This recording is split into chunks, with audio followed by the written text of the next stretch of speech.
Joey Browner, who will go on the Ring of Honor at halftime tonight. The great former defensive back getting things started. Green Bay won the toss, deferred, so the Packers will kick off. Cordero Patterson will take it from 8 yards deep, and one of their #1 draft choices through the middle, and he starts things with a great run back, being chased by Mastay. He can't get him, and all the way for a touchdown. And they're going to rule it 109 yards, which equals the longest play in the history of the National Football League. You can't have a play any longer than that.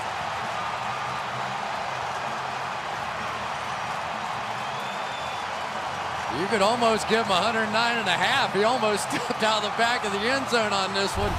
One of the most exciting young players we've seen come in the National Football League in a long time. This one wasn't easy. That was a tight little squeeze of a hole that he had to maintain full speed through. He's done it again, his second of the season. Exactly the type of start that the Vikings had hoped for. They've been playing so much from behind this year. They wanted to jump out in front, and it takes them all of 13 seconds to do it. Blair Walsh with the extra point, and just like that, it is 7-0 Minnesota. Take a look at how close to the line Cordero Patterson was. There he goes, about maybe a foot or so away from the end line.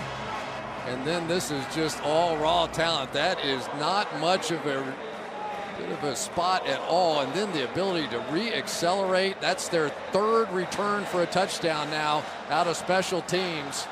I'll tell you, Mike Prefer's group doing a great job. Well, I'll tell you what, Antonio Cromartie and Cordero Patterson will not want to see this building get blown up in a couple of months, because the two longest plays in the history of the NFL have both taken place here. Cromartie did it on a missed field goal attempt in 2007, and there goes Patterson. So two 109-yard plays in the history of the NFL, both taking place here. And let's go to the tape, and here's what Cromartie did. Missed field goal attempt, barely stays in bounds, playing then for the San Diego Chargers, and off he went, which until now has been the only 109-yard play in NFL history. Yeah, all of a sudden deferring doesn't seem like such a good idea, huh? Not at the moment. Well, let's see. Now you've got Franklin with a chance to answer that, but the Vikings special teams right there to wrap them up. And that special team situation is so important as we meet the Packers offense. Aaron Rodgers, Butte Community College. Eddie Lacy, Alabama. John Kuhn, Shippensburg University. Jordy Nelson, Kansas State. Jared Boykin, Virginia Tech. Andrew Quarles, Penn State. David Bakhtiari, Colorado. Josh Sitton, Central Florida. Evan Dietrich Smith, Idaho State. TJ Lang, Eastern Michigan. Don Barclay, West Virginia Mountaineers. The Packers, with all of their injuries, they've had to shuffle a lot of guys on special teams. So the one area that was so important for Minnesota tonight to win the battle was special teams. So far, so good. Ball at the 11-yard line, and here is Lacy, the rookie who's given them a running game, a good running game out of Alabama. He stopped after a gain of 4. Aaron Rodgers against Minnesota. Look at that, almost perfect. 11 touchdowns, no interceptions, pass rating almost or close to the maximum, but 2-1. He's had a lot of success statistically against Minnesota, but in the 10 starts he's made in his career, he's only 6-4.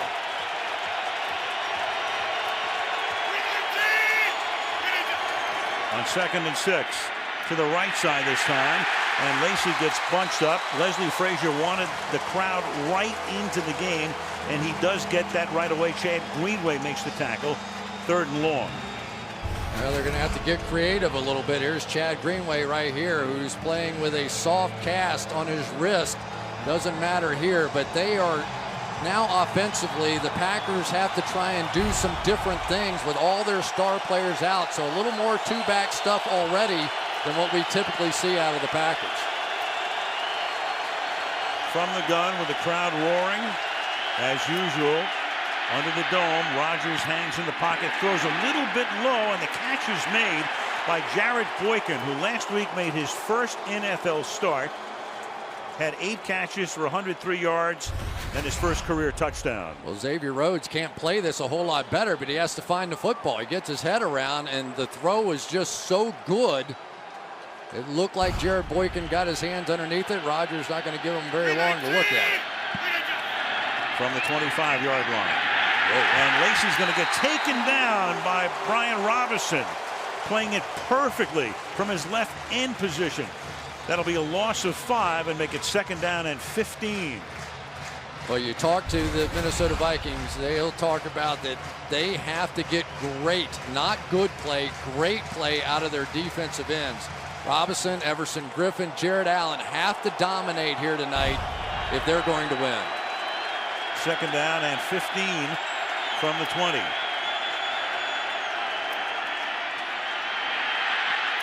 Rogers stepping away and then throws low. 3rd and 15. Flag is thrown at the end of the play. That Xavier Rhodes covering Jared Boykin. Scott Green is tonight's referee. Interference. Defense, number 29. Ball will be placed at the spot of the foul. 1st down. So that comes on a play in which the throw was very low to begin with. Big break for Green Bay. Yeah, Aaron Rodgers was just throwing this away, but another one of those comeback sort of back shoulders. Oh, they thought maybe, I guess he was holding him going down the field. Didn't see a whole lot of that there. From the 36-yard line on 1st down.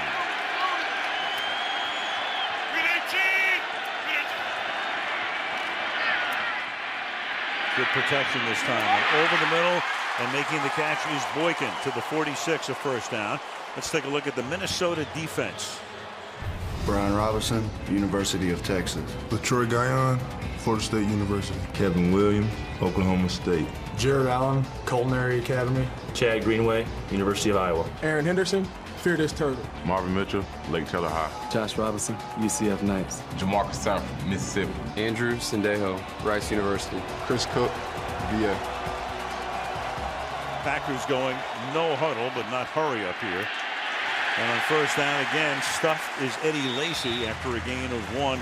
Josh Robinson came up from the corner to make the contact. 2nd and 9. And one of the things that Aaron Rodgers would like to do early in this game is begin to establish a little bit of a run. He has young tackles on the outside. David Bakhtiari, number 69, the left tackle, has never played a game in this building before. So the noise and all those factors, Don Barclay on the other side, want to run it a little bit. 2nd and 9, quick count, and the pass is caught by Andrew Corliss, who we'll see a lot at tight end, of course, with Jermichael Finley sustaining the neck injury last week. He was in the hospital for 4 days. He was in ICU, and we don't know about Finley and the future. I don't think he does either at this point. So Corliss is now the guy who has to take over at number 1 at that spot.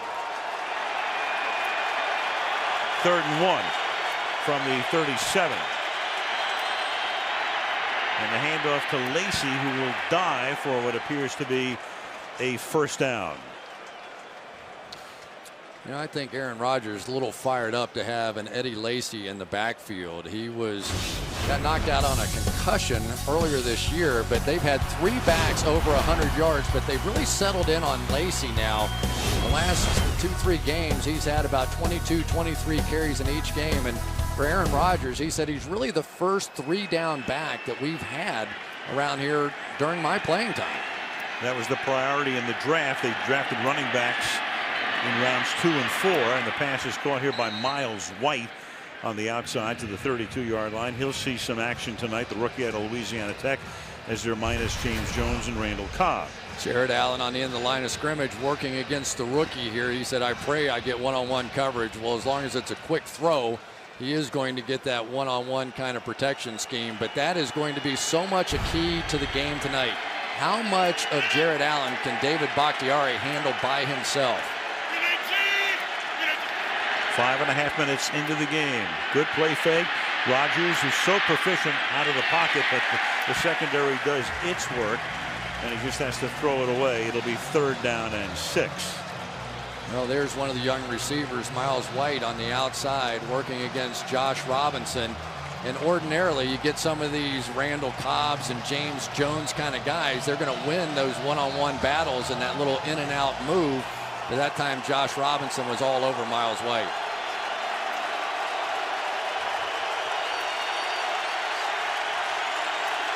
Green Bay has converted on both of its third downs to this point. 3rd and 6 here. 4-man rush, but the pressure is on, and Rodgers, who can run, will take the ball inside the 20 to the 18-yard line. Robinson makes the tackle, so they convert another 3rd down, and it's 1st and 10 inside the 20, a gain of 13. Boy, just good enough for Don Barclay on the outside. One final push, and you see that little opening to the right. Typically, when you have a 4-man rush, there is at least one gap that will be open. Bakhtiari, he's going to do whatever it takes against Jared Allen tonight. That was a little bit of a calf roping there. Now a toss to Lacy, and still trying to get Lacy on track tonight. Gang tackled on the outside. Detroit Guyon, the first guy there. Another loss, a loss of 1. It'll be 2nd down and 11. And Lacy has started the game. He's already carried the ball 6 times for 1 net yard. I wish he'd done that against Notre Dame in the national championship game. My son plays for Notre Dame. I should put it that way. So, but boy, he put on a show that night. I think 140 yards or so, and really dominated the game. 2nd down and 11 from the 20-yard line. Screen, Lacy, and Lacy able to regain his balance and take the ball to the 11-yard line. Kevin Williams is there to make the tackle. So once again, a 3rd down. This has been Minnesota's problem this year, getting off the field on 3rd down, which is why they're last in the league in time of possession. And already tonight, they've yielded 3 third down first downs. And to make it even more difficult on the defense now, you've got a guy like Lacy in there at about 240 pounds, so you can't just play Aaron Rodgers throwing the ball anymore. He's been a huge upgrade. 3rd and 2. And Rodgers to the end zone, and it will be caught for the touchdown by Jordy Nelson. Jordy Nelson, who has just been brilliant this year. 14 plays, 90 yards, and they convert all 4 third downs. Josh Robinson has to be saying, you got to be kidding me. I can't cover him better than this. This is absolutely perfect coverage, and it goes right by his left ear hole. Watch it from this angle. It's going to. There's no way this ball gets in there. Rip by his left ear hole for the touchdown. He turns around, and it went over the back of his helmet. What a drive. Nelson's 6th touchdown reception of the season. Minnesota still has not had the ball for a play from scrimmage after the Patterson run back made it 7-0. Green Bay goes 90 yards, and halfway through the first quarter, we're knotted at 7.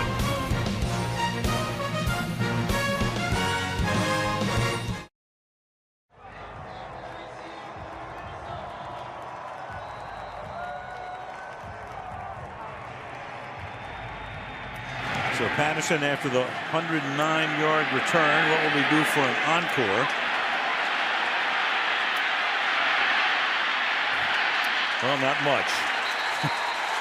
That'll knock his average down to about 63. I knew you'd have it down. All right. Here comes Peterson and the Vikings.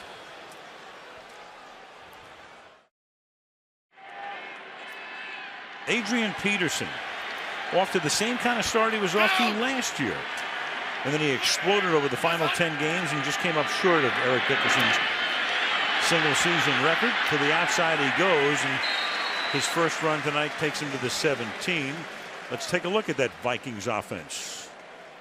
Christian Ponder, Florida State. Adrian Peterson, Oklahoma. Greg Jennings, Western Michigan. Jerome Simpson, Coastal Carolina. Kyle Rudolph, Notre Dame. John Carlson, Notre Dame. Matt Khalil, University of Southern California. Charlie Johnson, Sherman, Texas. John Sullivan, Notre Dame. Brandon Fusco, Slippery Rock University, The Rock. Phil Lodeho, Oklahoma. And that group helping to lead the way for Adrian Peterson, and AP picks up a first down as he takes the ball out to the 24-yard line. And Clay Matthews, one of the injured Packers, making the trip. That broken thumb, the fractured thumb, and hope to have him back through the Packers in a couple of weeks.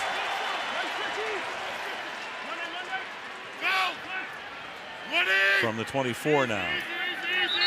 And some actions on the left side as Khalil started False to move. start.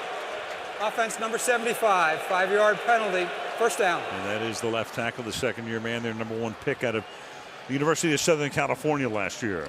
You know, there's some teams that can handle penalties better than others. The Vikings on offense can't handle those kinds of penalties. Here you give it to Adrian Peterson. You try and get him jump-started right off the bat, a first down. Get a 1st and 10. Now it's 1st and 15 to start the second series.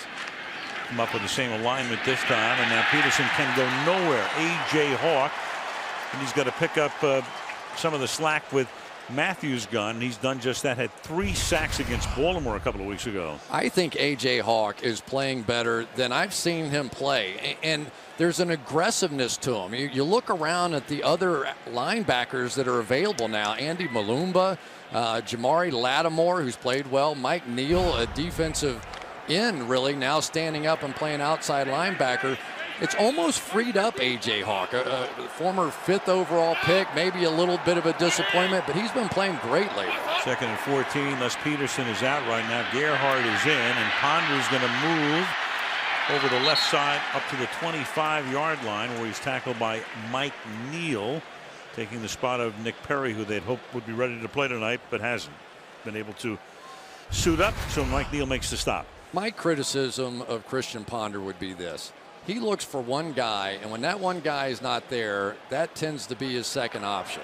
It served him relatively well, but I think if he had stayed one more second on Greg Jennings, he would have had a nice completion and a 3rd and short here. 3rd down 10 now from the 24-yard line, and it's caught by Patterson, but he has to reach up for it and then does some nifty running and will come up a yard shy of the 1st down. He's able to get to the 33-yard line, but it's going to be 4th down. Burnett makes the tackle, and the Vikings will have to punt. Well, you just have to appreciate what Cordero Patterson does as a player. I mean, he really created something out of absolutely nothing right here, and just as he did on that kickoff return, just an exciting guy. Once he learns the nuances of this offense, they'll never get him off the field. Jeff Locke, a rookie from UCLA. They drafted him in the 5th round. It's a line drive kick. The Packers are going to let it go, and it takes a nice Viking bounce. And Rodgers will go to work on drive number 2 from the 18-yard line, with the game tied 7-7 in Minneapolis.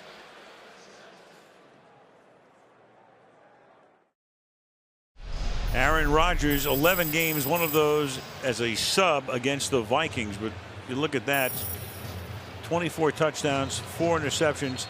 It's the highest passer rating against one team by anybody in history. 5 games against the Vikings in Minnesota, 2nd highest at any venue, but a 2-3 record. So he's had his hands full with Minnesota. Right now, Minnesota's got their hands full with him. That was an impressive first drive, especially on 3rd down. He joined us late. Game started with a 109-yard kickoff return by Patterson, then a 90-yard drive by Green Bay tied it. Minnesota had to punt after 1 first down, and now drive number 2 begins with a Lacy run, and the Alabama rookie picks up 7, 2nd and 3. Well, here we go. Here's Aaron Rodgers in 3rd down. Absolutely perfect coverage by Xavier Rhodes. Gets it anyway. 3rd and 1, the new weapon. Eddie Lacy picks it up. Next time Aaron Rodgers can't find anybody open, does it himself. And finally, for the touchdown on 3rd down, another perfect coverage. Touchdown. Defensively, you start saying, that guy must be an MVP or something. Kind of, sort of. Yep. He's got that trophy on his shelf from 2011, Super Bowl MVP as well from 2010. Rolling right, so proficient when he gets out of the pocket, but this time just has to sling it away. Pressure was put on, intended for Nelson. It'll be 3rd down and 3. You know, one of the things that makes Rodgers so tough to defend is that there's really nothing he doesn't do well. I mean, we saw him scramble for the 1st down. We saw him just bootleg to the right.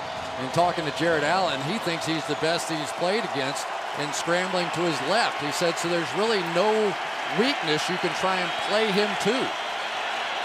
So that he has 16 more touchdown passes from outside the pocket than anybody else in the league since he took over as a starter. So here again, a 3rd down. Can the Vikings get off the field? No, they can't. Catch is made by Nelson.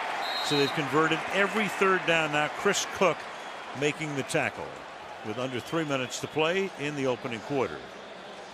Well, the quickness of the release, so much of the magic, but that time the Vikings try and come with a blitz. Doesn't take Aaron Rodgers long to figure that out. Just goes a little back shoulder out there. And if the Vikings have had an issue, it has been trying to play that straight bump and run, man-to-man coverage on the outside. And so far tonight, they're not winning those battles either. From the 32. And Rodgers dumps it off underneath, and Lacy gets tackled immediately by Greenway. We talked about the fact that the one of the detriments to not getting off the field on third down is the time of possession. The Vikings last in the league. They have the ball for less than 26 minutes a game. And right now, Green Bay's had the ball for 9 minutes, and Minnesota's had it for a little less than 4. 2nd and 6.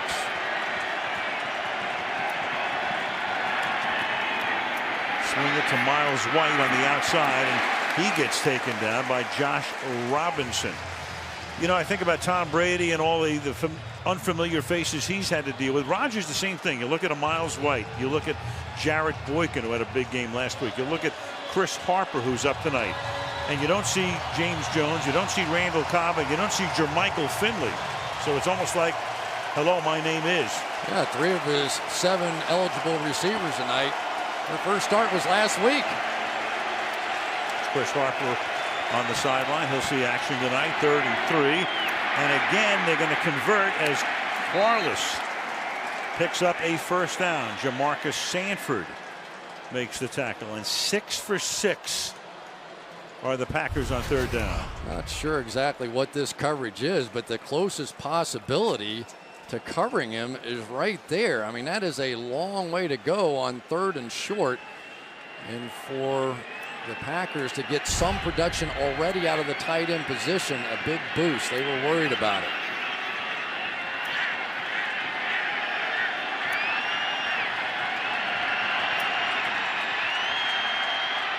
Toss to Lacy. Looking for room on the outside. Has a little bit.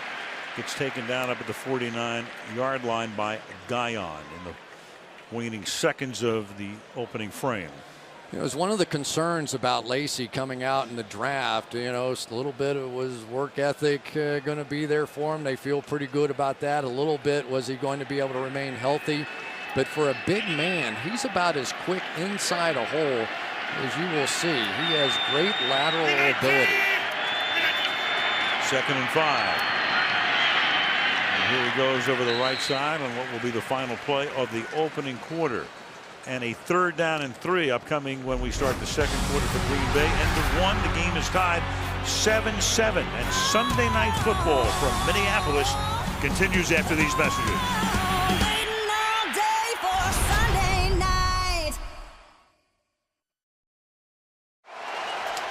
Well, transplanted Minnesota. Very proud, though. Very proud. At the Metrodome, where Aaron Rodgers and the Packers are 6 for 6 on 3rd down, and now you've got the play stopped. You have Kevin Williams, who came across the line. They may have stopped it because he was unimpeded to the quarterback, unless he was induced. Scott Green with the answer. Offside. Defense 93, unabated to the quarterback. 5-yard penalty. First down. So there you go again. They still can't get off the field on 3rd down. You just can't make these kinds of mistakes. I mean, this is brutal. The center, Evan Dietrich Smith, does a little head bob thing, but that's nothing that doesn't happen every single day in the National Football League. You come into this building and you're thinking, okay, at least we don't have to worry about the hard counts in here because it's so noisy in our building, and you still jump off sides. Aaron Rodgers has been getting them for years. 9th play of the drive here. They have James Starks as the running back. They dressed 3 running backs tonight, and they give it to Starks. He'll swing to the outside and dive to the 36-yard line. First quarter play selection. Normally the Packers come out and like to fling it around. a 2-to-1 ratio through week 7, but tonight much more balanced. They've given the ball to Lacey a lot, 9 times in fact. Rogers has carried once, and Starks just carried right there for a gain of 7. Young tackles, young wide receivers. Let's get our feet on the ground, and they've done that.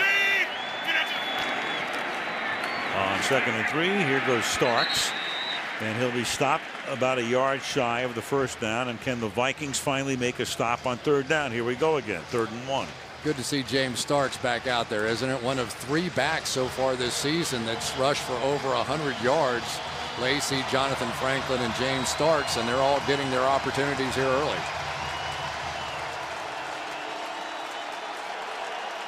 Packers changing a lot of personnel on 3rd and short. Lane Taylor, Marshall Newhouse coming to the game. At least one of them will be eligible here. They line up in a tight, heavy formation. And Rogers turns and gives the ball to Lacey, and they finally get the stop. So Green Bay packs it in. They go conservative. The old, what John Madden used to love to call the heavy jumbo, doesn't work here. Well, let's give Kevin Williams a little love here. He's the one that jumped off sides, but at least he piled it up there on the inside. And really, they've done a pretty good job going against this. But I think we're going to see the Packers at least line up to go for it here. Ball just outside the 35. So right now, they're not going to attempt what would be a 54-yard field goal. And Rodgers isn't even going to attempt to run a play either. 2 minutes in, 4th down, timeout Green Bay.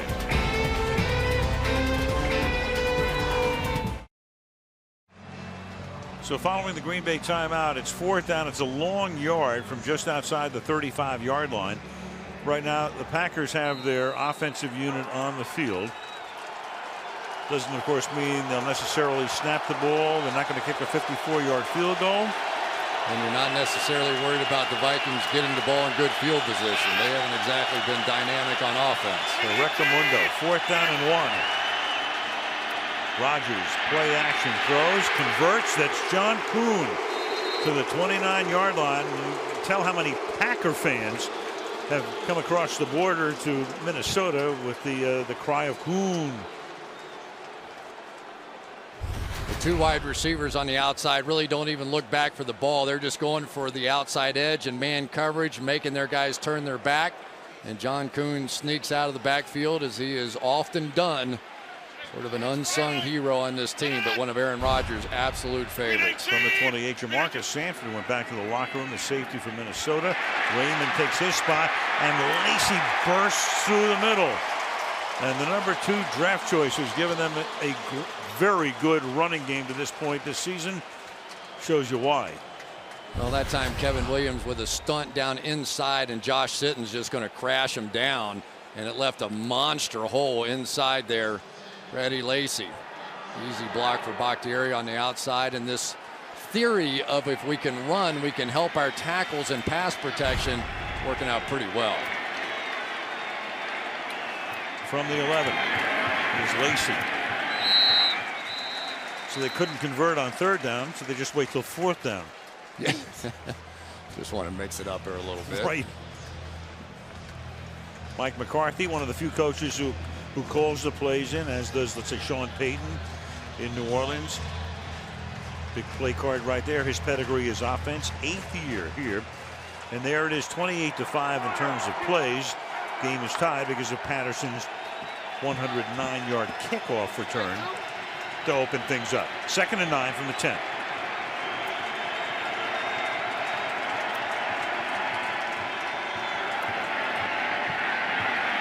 Ton of time.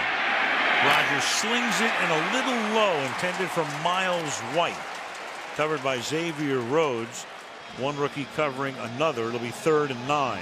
You know, one of the problems you get when you have been on the field the entire game, as this Vikings defense has, your pass rush gets exhausted, and that pass rush looked exhausted that time. They got nowhere close.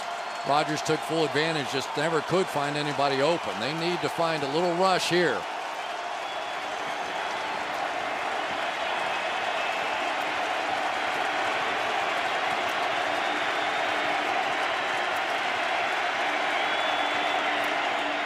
3rd and 9. Rogers under pressure, and he's going to get taken down by Chad Greenway at the 13-yard line. So dancing, his main target, Nelson was running a crossing pattern over the middle, but he couldn't get free, and it's 4th and 11. Jared Allen out and around, but really a pretty good job by Bakhtiari on this one. But you just are starting to see little bits and pieces. That time, Jordy Nelson going across the field, getting the double coverage, because maybe they're not quite as afraid of some of these other receivers getting a little more one-on-one. Jared Boykin with a little push nobody saw at the end of that one. 30-yard attempt for Mason Crosby. And the Green Bay Packers take the lead for the first time in the game. 10.5 to go in the half. 10-7, Green Bay.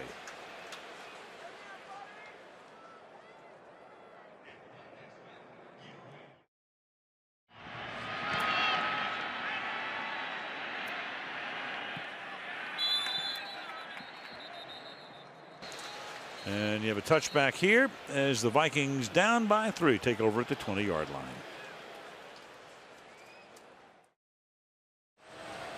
Talked about a quarterback carousel with the Vikings since 2010. That was Brett Favre's last year. You can see where they rank in the NFL in a lot of the key passing categories right down near the bottom. You had Favre, and you have 7 starting quarterbacks, tied for the most in the league with the Arizona Cardinals over that period. You've got Ponder in there tonight. Again, 3 different starting quarterbacks this year. Matt Castle, a couple of starts. They picked up Josh Freeman from Tampa Bay. He started against the Giants on Monday night, sustained a concussion and inactive tonight. And here goes Ponder rolling to his right and throwing, and that's Kyle Rudolph for a gain of 7. I mean, so much in play when you look at the Minnesota Vikings right now. New stadium will be under construction. Adrian Peterson, maybe the second half of his career. They've got to find a quarterback, whether it's Ponder or somebody else, real quickly. Yeah, well, you know, there's basically 33 guys who have enough attempts in the league right now to qualify for the quarterback rating. Well, they've got numbers 33 and 32 that have playing quarterback for them the majority of this season. Actually, Matt Castle's the one guy who hasn't had enough attempts, but he's played well and has the only win so far. From the 26, AP, and there he goes. Picks up a big first down, lowers that shoulder right through Tremont Williams. So Adrian Peterson on a 2nd and 4 goes for 17 yards. Here's some of that lateral quickness extraordinaire from Adrian Peterson, just buying his time through there. And he had such big games against the Packers, averaging over 200 yards a game, and they have to get back to that. He was stunned. I said, you know, you're on pace for what you did a season ago. You're ahead of how many yards you had at this point a season ago. He said, after 28 yards last week, I'm still ahead of pace. He said, yeah. Already has 29 tonight on 4 carries. Looking for more here, and fights his way out to the 47-yard line. Well, and the key thing for him, I think, is he had an MRI on his hamstring. About 5 weeks ago, he got a bruise on the back of his knee, and it started creeping its way up through the middle of his hamstring, and he got to where he was afraid to really explode running the ball because he thought he was going to pull his hamstring. So he goes out and he gets an MRI this week. They tell him you're fine. Has a great week of practice, and he really feels like he's going to explode in this game here tonight. 2nd down and 6.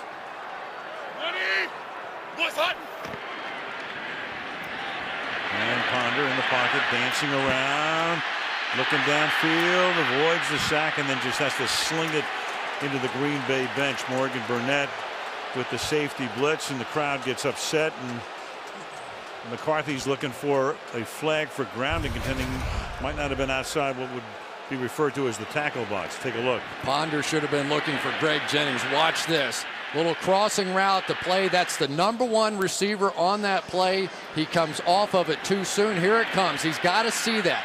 That is nobody on that side of the field. He misses it and ends up having to throw the football away. Believe me, everybody in this stadium saw Greg Jennings running across the field.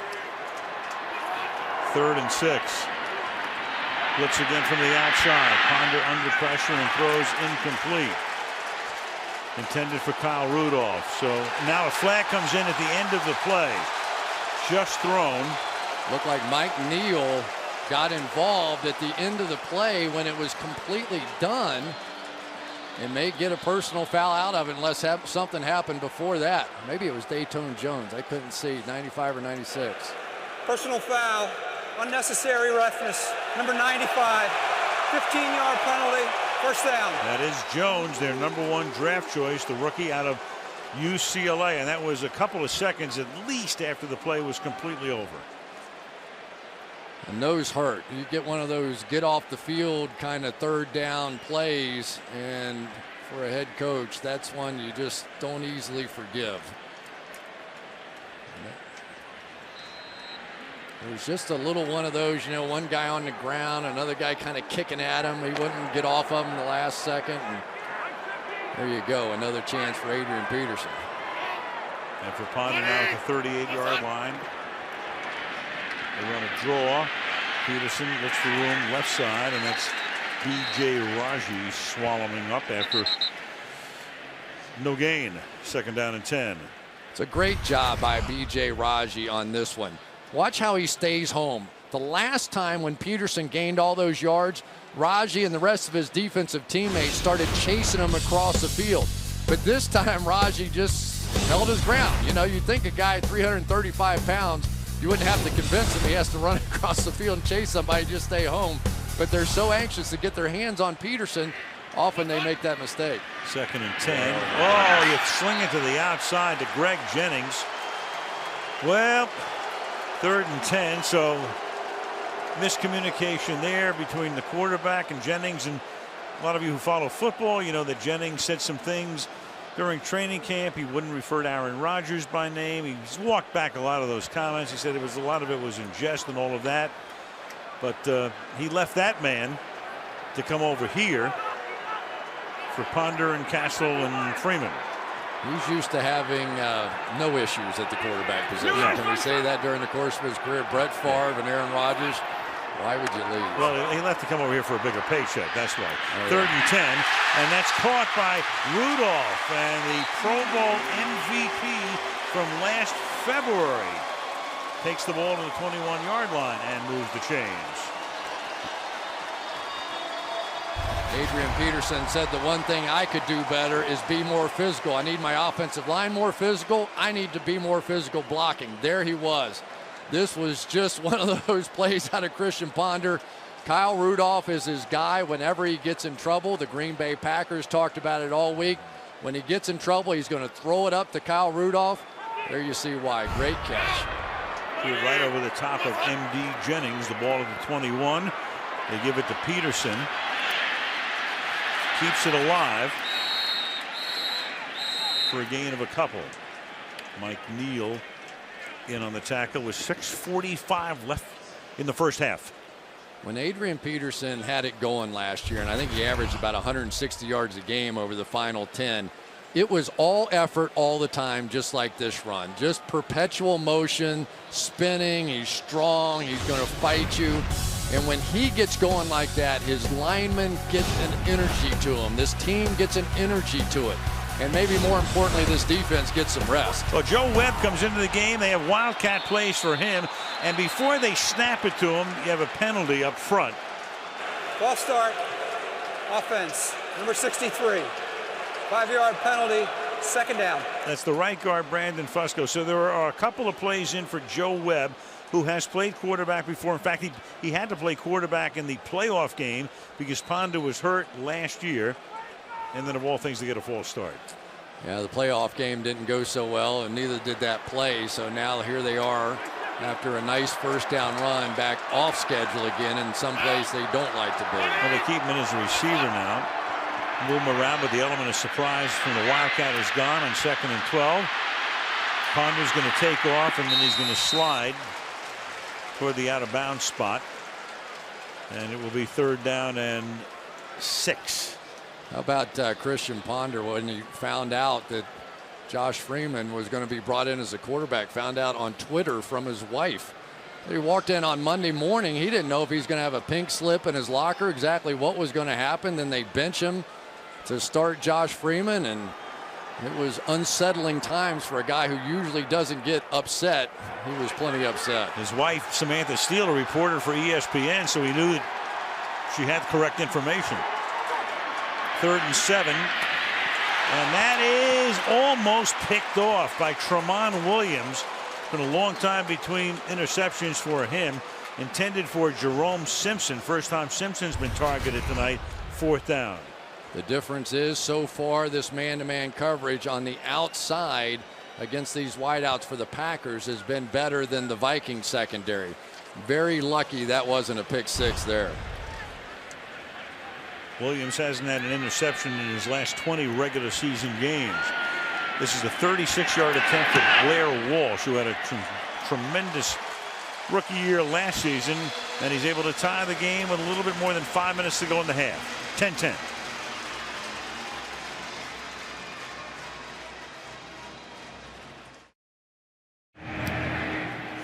Mr. Grant. Ted Baxter. There's a Bud Grant.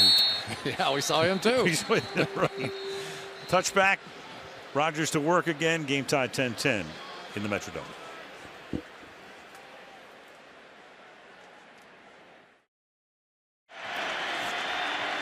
Back inside under the Teflon coated fiberglass roof. Lacey gets tackled by the middle linebacker Aaron Henderson for a loss of a couple. Let's go to Michelle. Well, Vikings starting strong safety Jamarcus Sanford is questionable with a groin injury. Al, you said that he went back to the locker room. He did, came back out, tried running on the sideline while head trainer Eric Sugarman observed. But right now he's standing with a water bottle in his hand, no helmet anywhere near him, Al. All right, thank you, Michelle. They're also minus Harrison Smith, their outstanding safety who plays the other safety spot, and he is gone. And a little dump off on a screen goes to Lacey. Tries to get out of traffic and takes the ball up to the 23-yard line where he's tackled by Aaron Henderson, and it will be 3rd down and 7. Yeah, this is one team, though, that even though Harrison Smith is much the better, he's the only guy with an interception, and he has 2 in that secondary, but they do go pretty deep at safety. Mistrell Raymond plays a lot of football back there for them.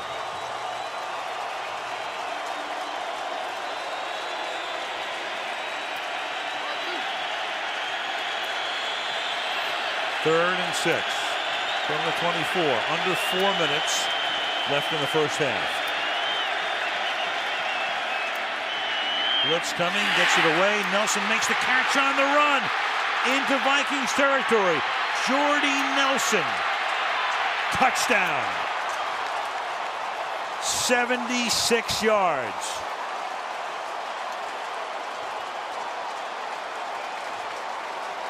I've got a suggestion for defenders when Aaron Rodgers is playing quarterback. Stick your hands up by your own ear holes, because that's where the ball is going to come. That time, Chad Greenway again in good coverage, and that ball went whistling right by his left ear hole for a touchdown. They tried to come with a blitz by Marcus Sherrills, and Aaron Rodgers said, I don't think so. He saw that blitz. That was the look off to the right. Guy is too good. Jordy Nelson.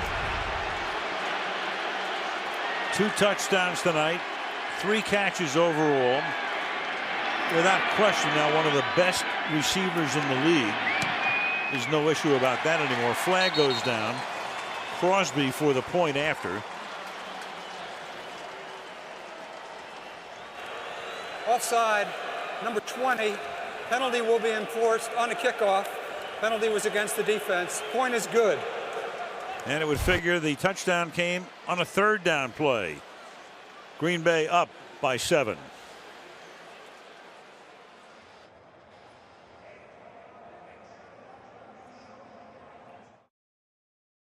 It's a little under the radar, the proficiency of Rodgers and Nelson, because you don't think of Jordy Nelson as a guy, but take a look at that. Regular season since 09, yards per pass 11.4, rating 138 and change, highest from any quarterback to receiver in the league since 09. And that's yards per pass. That's not completions. That includes incompletions where he doesn't hit him. 11.4 yards per attempt. And both of those figures tops in the league. Well, you want to pressure Aaron Rodgers. I get that. Sherrill's coming here. There's Henderson. But that means that now across the backside of this formation, Chad Greenway is going to have to turn his back and try and get all the way across there to where Jordy Nelson is, and that is a lot to ask of a guy who has more catches of 20 or more yards beyond the line of scrimmage than anybody in the NFL coming in. You don't think of Jordy Nelson in those terms, but that is who he's become with Aaron Rodgers as his quarterback. And Ponder over the middle throws, and that's caught for a 14-yard gain by Rudolph. And one of the reasons you don't think about Jordy Nelson, I mean, for years you had Donald Driver, you had Greg Jennings, and Randall Cobb comes along, Jermichael Finley, all the tight end success, and then all of a sudden he comes out of nowhere. Yeah, we asked him, are you surprised at how successful and some of the numbers that you've been able to put up? And he said, yeah. You know, he said, I never even thought about playing pro ball until I got to my senior year. And then you land here and get to play with Aaron Rodgers, and a lot of good things happen. Well, he had a great day in the Super Bowl against Pittsburgh and Dallas when they won it in 2010. The tackle made there by Pickett. Meanwhile, Jordy Nelson is a guy who is waiting all day for Sunday night. Last year we had him in Houston. He had 9 catches, 121 yards, and 3 touchdowns. He might start singing any minute now. 2nd and 10. Peterson with the fullback Felton, who ended up going to the Pro Bowl last year, helping to lead the way, but playing very sparingly tonight in this 2-back set. And Adrian can only get to the 35-yard line. Jamari Lattimore has been playing well of late, making the tackle. It'll be 3rd down and 8.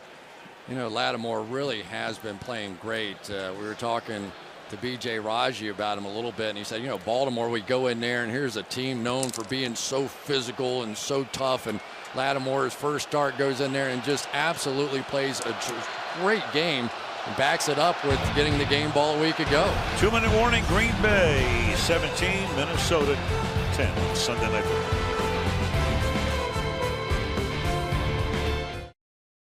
Really need at least a completed pass here. Don't want to stop the clock. Give Aaron Rodgers another chance. 3rd and 8, and stumbling forward and coming up 4 yards shy of the first down is Ponder.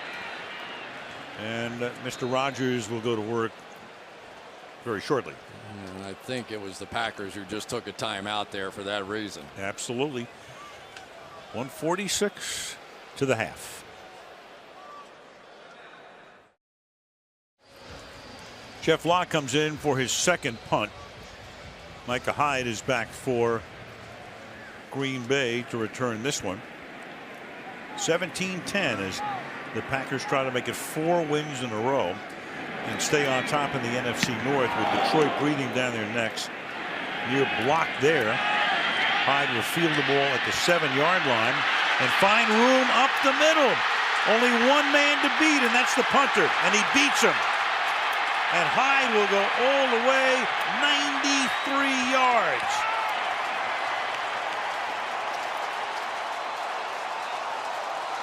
So Patterson starts the game with a kickoff return, and Hyde answers at the end of the first half with 90 seconds to play in the half. Good job right there on the tail end of that. Chris Banjo, I think it was, just didn't make the block that he maybe could have that would have brought that one back.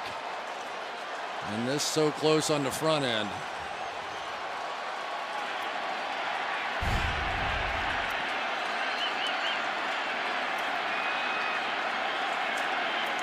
One first down was all Minnesota needed. You knew they were in trouble. You just didn't think it was going to be that. You thought it was going to be Aaron Rodgers.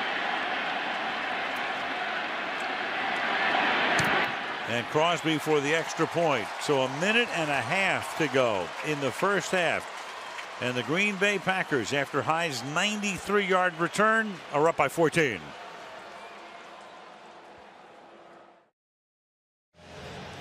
So Minnesota's going to get the ball back with all of its timeouts, but after giving up the touchdown, down 24-10. Hyde has taken over. Remember, they lost Randall Cobb, and he is on that injured reserve designated for return list. And so Hyde is the guy who's taken over. And so many guys have had to come in and out of the special teams mix. And Hyde turning in that beautiful return. And now here's Patterson trying to answer that. And he gets taken down to the 23-yard line. We'll recap of the game tonight. If you joined us late, what you missed at the top of the game was a touchdown return, but then Rodgers having a typical Rodgers night. Ponder has thrown for only 46 yards. Patterson equaling the longest play in NFL history. Jordy Nelson 2 touchdown catches, 3 catches overall, and it's a 14-point lead, and the Packers are going to get the ball when the second half begins. But right now Minnesota with a chance to cut it with 90 seconds left in the first half, and Ponder under pressure, and he's going to get taken down to the 16-yard line. Mike Daniels is there, and the crowd is getting restless. Well, I mean, there are places to go with the ball, including throw it away. We've seen him trying to find somebody open, just simple zone defenses, and right now you have to worry about giving it back to Aaron Rodgers again. And it's caught by AP over the middle. He takes it out to the 30-yard line. So it'll be 3rd down and 3 after a gain of 13. 45 ticks left in the half. Ponder to Peterson, and just enough for a first down. And now Minnesota will take a timeout with 38 seconds left in the half.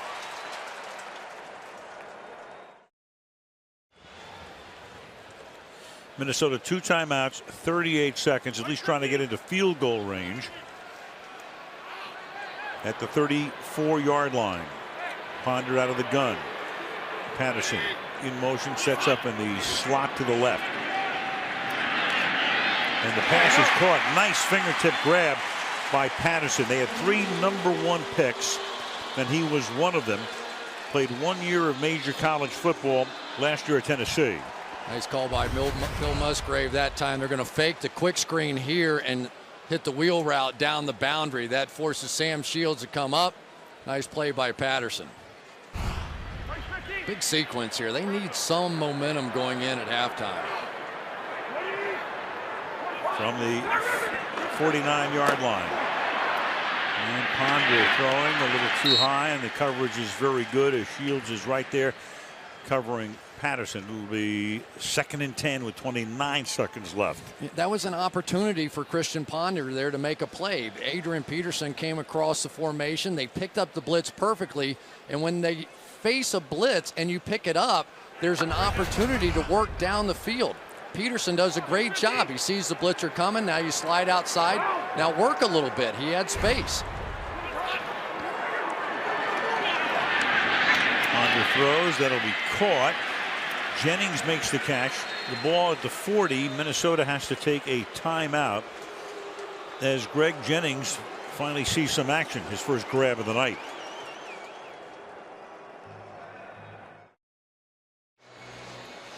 Matt Castle, the backup quarterback, and when Ponder hurt his ribs in the 3rd game of the season, Castle made 2 starts, led him to a win in London against Pittsburgh. Went to the Pro Bowl, did Castle, 3 years ago with Kansas City, but the backup and the only other active quarterback tonight because Freeman is inactive with the concussion. And going long and incomplete, intended for Jennings, but a flag comes in. Tramon Williams with the coverage, but the flag was thrown, and it will be interference to keep it alive with 16 seconds. Looked like Tramon Williams maybe grabbed the hip. Defense, number 38. Ball will be placed at the spot of the foul. First down. Big time play right there. Here we go. See if Tramon Williams grabs the hip of Greg Jennings here. Boy, not too much. Not too much. Usually you not only have to grab it, but you have to turn that guy, and I just didn't see it there. It's a 26-yard penalty.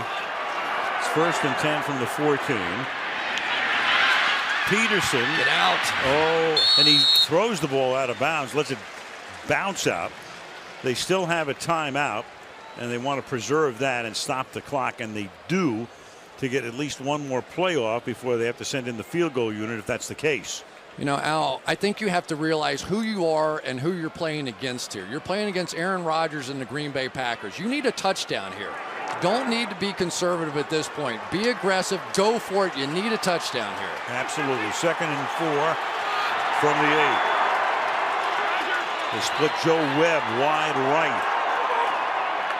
And they're going to run it with Peterson. And he's going to lunge for the touchdown.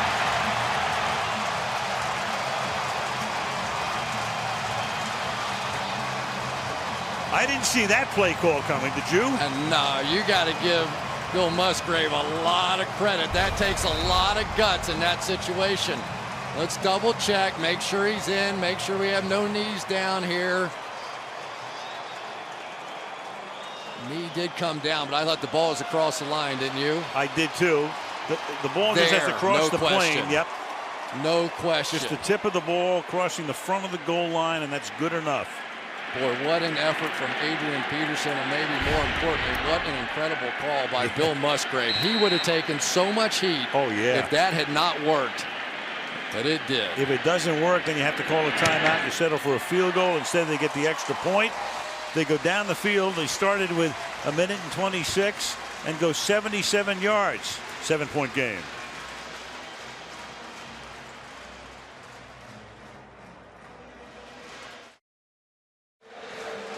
Well, it's set up by the pass interference.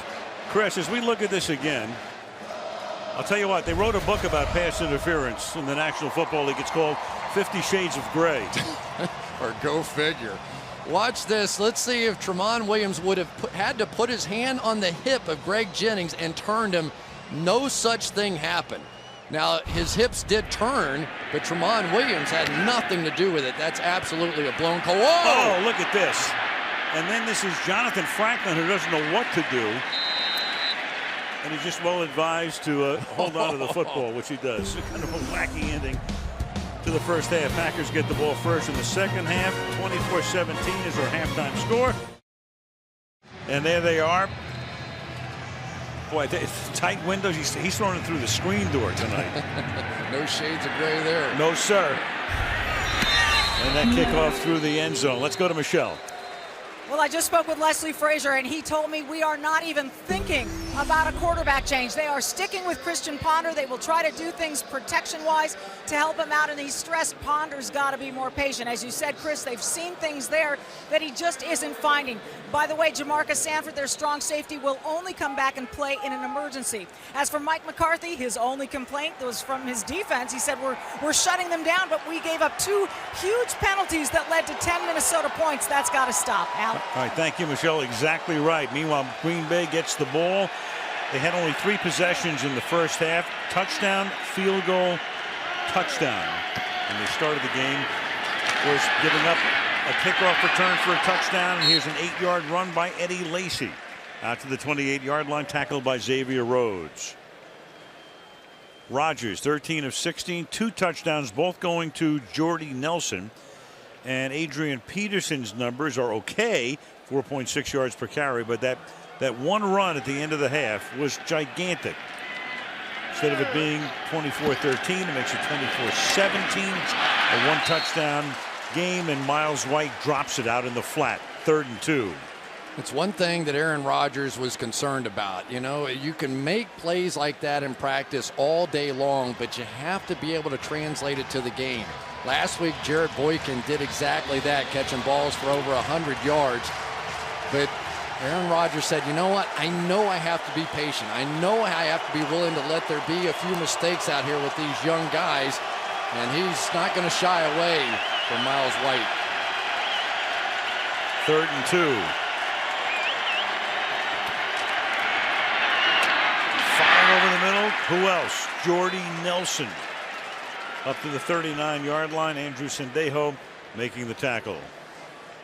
Well, let's say it's no mystery who he wants to throw the football to. And Jordy Nelson has been the guy that when It has to happen. Going all the way back to some of those plays he made in the Super Bowl for him, there comes a trust level, and as he looks around, there just aren't other guys out there that he has that kind of belief in. Third down, where does he go? Jordy Nelson. Nelson 4 catches in triple figures now at 105 yards. Give it to Lacy. Lacy bursting through the middle across the 50-yard line. That'll be a first down on a gain of 11 yards for the rookie out of Alabama, who's now carried 15 times tonight for 51 yards. Watch the guys over here, and they're getting it done. Don Barclay, T.J. Lang. And I tell you, this is a different-looking Packers team right now because of the balance that they have. Packers going no huddle. Lacy again to the 40-yard line, and you can see why they love him. He's had a lot of runs for losses tonight, but when he gets going, doesn't even have to get going. He those hard 7, 8, 9-yard runs. He's had a few of them. And it's really helping David Bakhtiari on the outside that time, just turning out Jared Allen. But that little jump cut by Eddie Lacy for a guy his size, you just don't usually see that. You know, a guy like the Bus had it, but not many people do. 2nd and 1. Rodgers feeling the pressure, stepping away and then throwing incomplete, intended for Boykin. He had Chris Cook taking him to the ground as the ball got there, and a flag is down. Scott Green is the referee. Personal foul, grabbing the face mask, 69 of the offense. 15-yard penalty. Third down. And that's the rookie left tackle, David Bakhtiari. And Bakhtiari's had a few issues with holding penalties and the like this year. He's been doing a nice job tonight. He's the guy that really has been a total surprise. You know, they spent all this money and all these top draft picks on Brian Bulaga and Derek Sherrod, and they no way in the world thought this 4th-round draft pick, David Bakhtiari, was going to end up starting. And Aaron Rodgers says the nicest thing I can say about anybody on the offensive line is we don't talk about him. We don't worry about him. We don't give him excess help. He's getting the job done. Hurt him there, though. He's actually now been penalized for holding at least once in each of the last 6 games. 2nd down and 16. And that's caught by White. And White will get thrown to the ground by Xavier Rhodes up at the 49-yard line. But now I'll say this about knowing who you're playing with again. Aaron Rodgers, if you're going to rush 4 against him, there is always a gap. There is always an opening somewhere to step up and move through. Nobody does it better than Aaron Rodgers, finding that gap. If you miss your guy completely, don't worry about it. Rodgers will make it work. Don't hold. Don't grab the face mask. Packers 8 for 10 on 3rd down tonight, plus a gift on a penalty, and 1 for 1 on 4th down, and Rodgers just does get it off, and it's caught by the rookie White, but he'll come up short at the 41-yard line. Now here's the Green Bay Packers staple right here. Watch the wide receivers out here. They're just going to block. They're not even looking for the football. Get the ball out of your hands quickly so it's not pass interference, and they almost picked up that first down. But with Aaron Rodgers back there, close enough to go for it here. Or at least to line up to go for it. Well, they went for it last time. They had one of these at about this spot, a little closer than this, though. Yeah, this is 4th down and 3. This is where you'd like to have a Jermichael Finley on the field. Going for it again on 4th and 3. Nelson to the 34-yard line, and he's tackled by Rhodes. So you got Nelson, who's now the main guy, going up against a rookie out of Florida State. Well, just a memo to the league. You know, when it's 4th and 3, this is the play the Green Bay Packers run almost all the time. You know, there's just isn't that big a mystery to it, and yet somehow they keep finding a way. There's some magic out there with Jordy Nelson. Now Lacy, well, he loves going through that middle to the 28-yard line. 2nd and 4. I mean, this is the kind of patience that often it takes 7-8 years for a back to get. Watch how slow to the hole he is here, and then that little jump cut, take your time. Now you see the hole, and he has the quickness and the speed to go there. He's not a speedster by any means, but he is a guy that is quick, and once he gets going downhill, he's hard to handle. He's a big guy.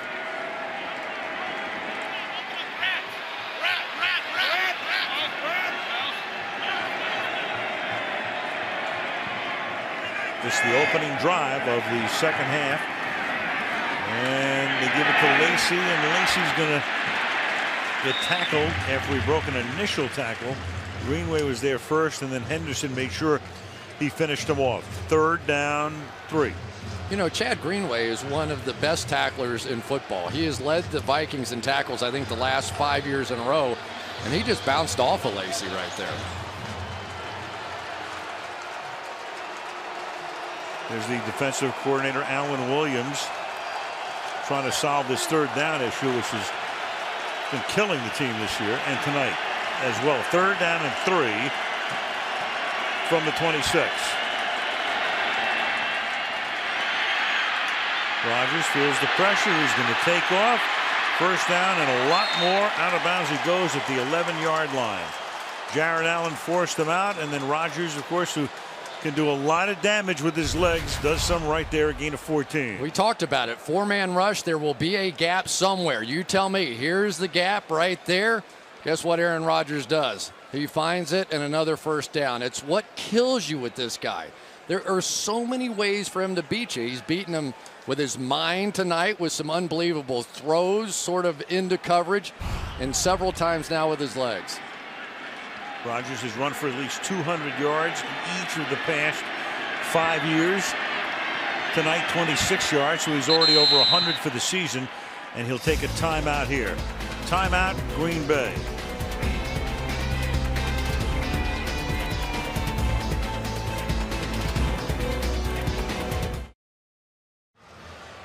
Green Bay's first half possessions, touchdown, field goal, touchdown.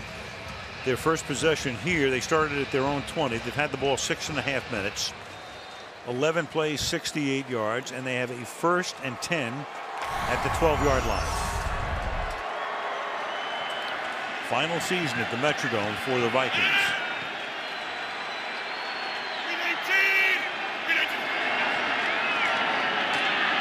The workhorse, Lacey. Another real tough 7-yard run this time. 7, 8, 9 yards when he's not losing yardage. And Lacey tonight with 76 total yards on 17 carries. Well, now they can get in this bunch formation, which is usually sort of a passing pick kind of situation. Pull Don Barclay out, and you've got a hammer late in the game that no defensive back really wants to tackle. And you could see Mistrail Raymond there come up and throw at him, but not really too interested in taking on that big guy. 2nd and 2 from the 4. Rolling right, and that pass is incomplete. So here you go again. I know we've been talking about this since the beginning of the game.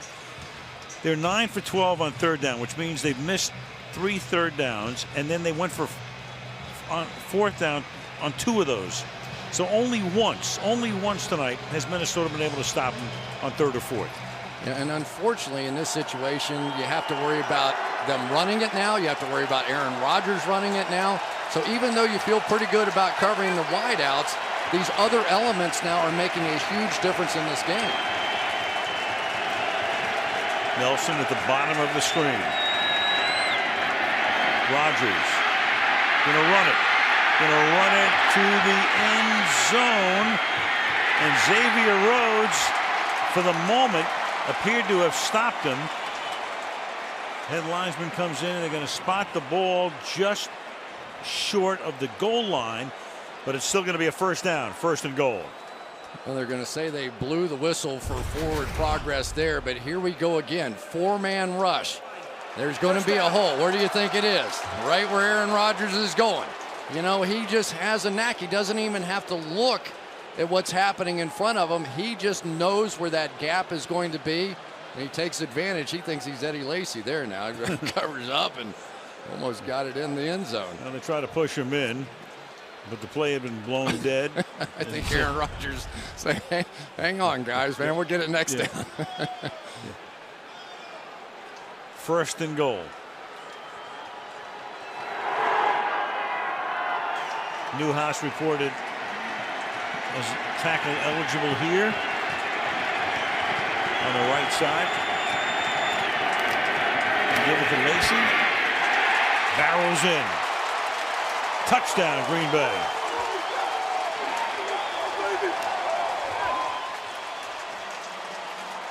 So they take the ball, go 80 yards, 15 plays, 9 runs, 6 passes, and eat up 8 minutes and 10 seconds. The hammer is right, and I think Aaron Henderson would agree. Had him dead to rights in the hole. That's their best tackler, leading tackler on the team, and he didn't even get close to stopping him. Didn't even break his momentum. Just goes right underneath him. I tell you, when they start getting some of these receivers back, the Green Bay Packers are looking more and more dangerous.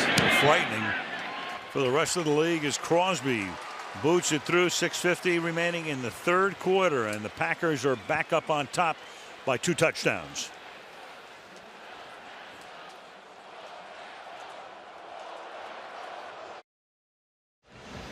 Adrian Peterson now in his 7th year in the league. He's played 12 games against the Packers. 5.6 average is great. 9 TDs. 1,442 yards over what would amount to be like 3/4 of a season. 12 games. 120.2, third highest in history against one team. Jamal Lewis against the Browns. Jim Brown against the Eagles. The only guys who would have a higher per game average against one team than that man against Green Bay.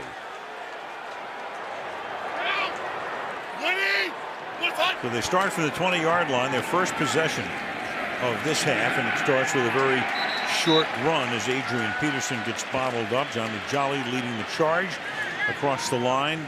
It'll be 2nd down and 8. Well, Johnny Jolly's had quite the path here to get back in with the Green Bay Packers. Had to serve a little jail time, but came back incredibly humble, went back to work. They're happy to have him.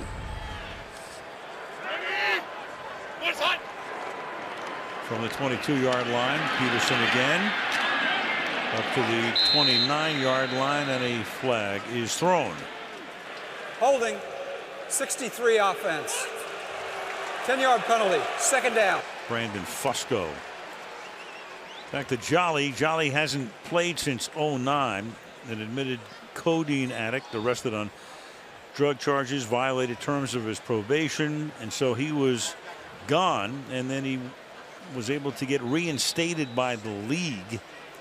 And Mike McCarthy just speaking glowingly about, he came in, he knew he was wrong. He says, I've cleaned everything up, and he's back in the NFL. 2nd and 18 after the hold. To the 21 goes Peterson. Let's check in with Michelle. Al, I spoke to Johnny Jolly, Al, and he told me he was elated when he finally got that NFL's reinstatement letter. He said, I'm blessed. A lot of people never get a second opportunity. And as you mentioned, Mike McCarthy said that when Jolly came in for his initial, touch base meeting with the Packers, he was showing nothing but extreme gratitude, no entitlement whatsoever. And he's been a force defensively, Michelle, as well. And on 3rd down, Ponder gets taken down by Mike Daniels. So Minnesota, after an 8-minute Green Bay drive, finally gets the ball, and it results in a very fast 3-and-out. I tell you, Mike Daniels has been playing a bigger and bigger role. That's his 3rd sack now on the season, and he's the one guy out of some of these big defensive linemen, the Ryan Pickett and the B.J. Raji, that has the ability to win those one-on-one pass battles. He has been a big factor so far. And his 2nd sack of the game tonight. You saw Kevin Green, the linebacker coach, locks kick, fielded at the 36. Here's Hyde, who ran one all the way back in the first half, and a penalty on the run back. Flag thrown right back at the 36-yard line, just about where the run back started. But again, a penalty on that drive. This Vikings offense, they can't overcome those. During the return, illegal block in the back. Number 85, 10-yard penalty, first down, timeout. Rodgers and company back to work and up by 14 in Minnesota.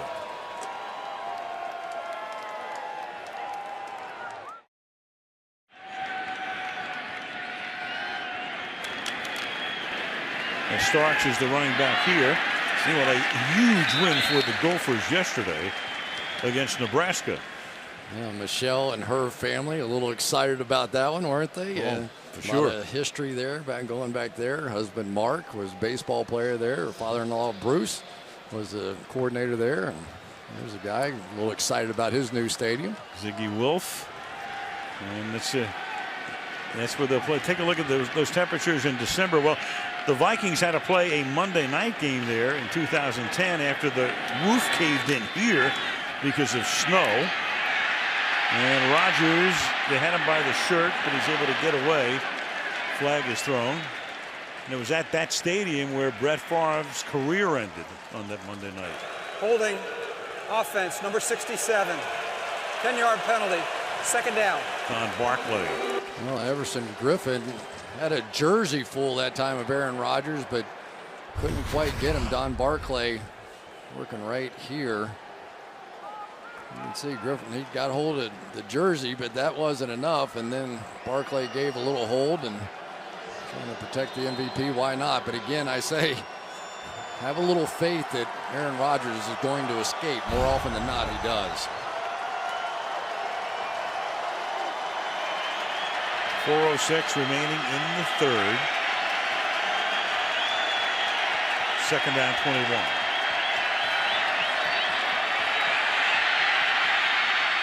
Rodgers will take the ball out to the 20-yard line. He's tackled there by Chad Greenway. Rodgers tonight has packed it in 4 times for 34 yards. Well, now you've got to make a play. I mean, you're at that point in the ball game. Your offense, you have to wonder how many points do the Minnesota Vikings have in them, but you have to win 3rd and 15 here. And for Aaron Rodgers, a lot of offenses sort of give up here and hand it off and draw. Believe me, this guy thinks he can pick up this first down.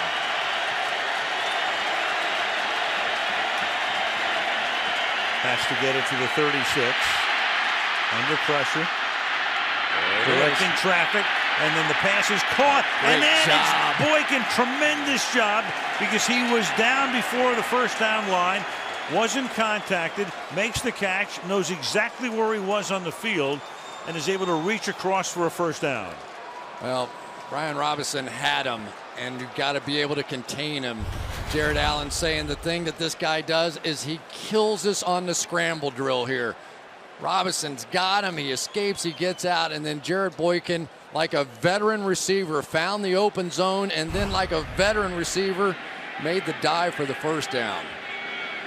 Location, location, location. Knew exactly where he was. Picks up the first. Boykin making his first start ever last week and had a 100-yard day against Cleveland, including a touchdown. Starts to the 39-yard line. He goes, tackled by Sendejo. But you go back to Robinson on that play, and you have to understand what you're dealing with there.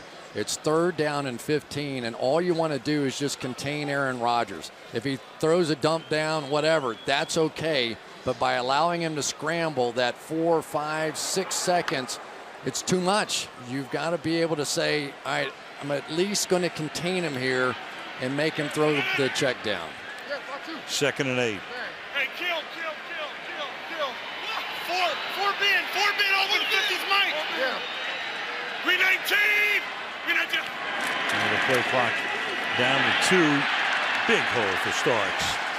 He takes it to the 50-yard line. First down, Packers. Well, one guy that I've got to be a little bit happy for is Josh Sitton right here working against Sharif Floyd.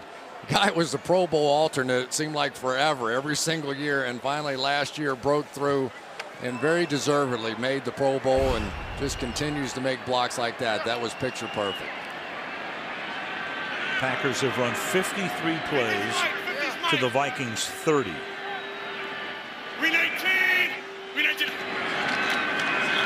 And the the 54th play is a Starks first down run for 11 yards, tackled by Rhodes, takes it to the 39-yard line. Well, across the board now, this offensive line simply taking over. Evan Dietrich Smith, TJ Lang, they're just starting to dominate up front. And the one thing that we heard a little of this week is that the Minnesota Vikings now are acknowledging they have to get better at that defensive tackle position. They used to be dominant. They are no more, and it's showing up here tonight. And the Williams wall for so many years. And staying in bounds and picking up the first down is Miles White. So it doesn't matter that Jones is gone, that Cobb is gone, that Finley is gone. You got Miles White, you got Jared Boykin. Even Quarles has had a couple of moments tonight, and of course there's always Jordy Nelson. Well, you think about this now. 3 of his 7 receivers played in their first game last week. Jared Boykin, Brandon Bostic, 2 more of his receivers, both second-year college free agents. Andrew Quarles missed time last year with a knee. Rookie running backs, and what's Aaron Rodgers doing? He's tearing it up. Packers own the third quarter, under 3, 31-17 Green Bay. Sunday Night Football resumes after this.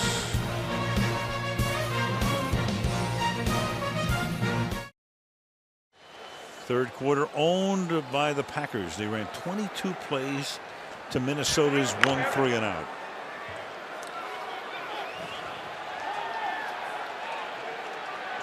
And Rodgers leads them to the line of the 24 of the Vikings, 1st and 10. And Rodgers not going far this time, tackled behind the line of scrimmage by Troy Guyon. Boy, they did not like that late hit. A couple of their offensive linemen saw Mistrail Raymond come in and take a shot on their quarterback, and TJ Lang was up right away, giving a little shove. This is what you're afraid of. Here's the franchise. I don't care what you want to say, all the heart of these other guys, but you can't get that guy hurt, and you're in a little bit of a comfortable game right now. I think I'd tell Aaron, hey, take it easy. You had your big runs. We don't always have to have you at this point in the game. Just for the record, the backup quarterback is Seneca Wallace. That's a name they do not want to hear in Green Bay. No offense to Seneca. Right. And through the middle, there goes Starks, and Starks all the way to the end zone. Well, the Green Bay Packers talking about finding a running game that's 25 yards, and that's 168 yards on the ground tonight for the Green Bay Packers. Well, I tell you what, Evan Dietrich Smith, the center, is coming up with a big game tonight. Watch this finish on the block. It's one thing to make a block. It's another thing to finish with a guy on his back. Can't do any better than that. For all we want to talk about with Eddie Lacy tonight, getting James Starks back now. This is a 1-2 punch. Now, understand they're playing the Vikings. I got that. It's not the greatest defense. This isn't Kansas City or Carolina, but this has been impressive tonight. Crosby makes the score 38-17 as the Packers are rolling, trying to make it 4 wins in a row.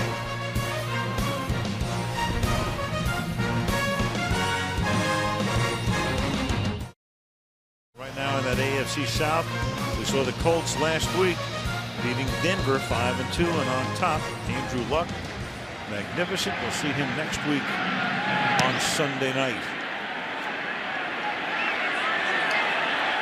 4 yards in. This will be run back by Patterson. And he's tackled at the 18-yard line. Early 4th. Green Bay up by 3 touchdowns.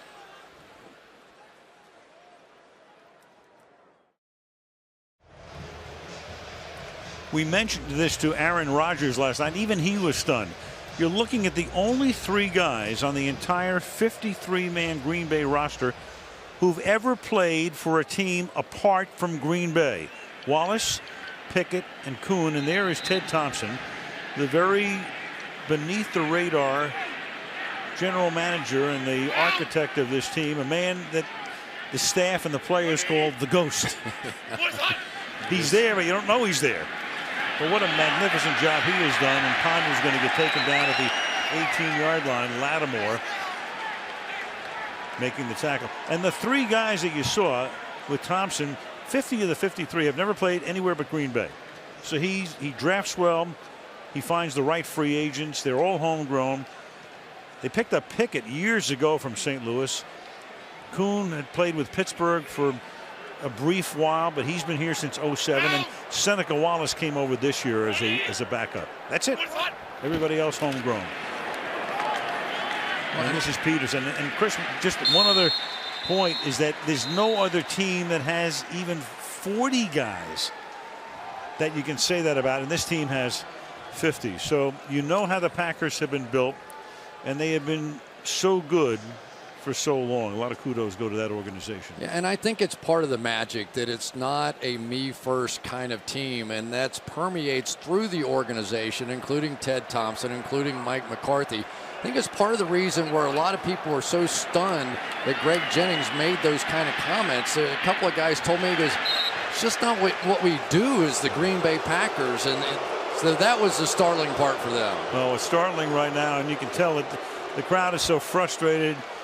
Bags are coming out and all of that, and the team's on their way to going 1-6. And now with the trade deadline coming up on Tuesday, you're looking at Adrian Peterson.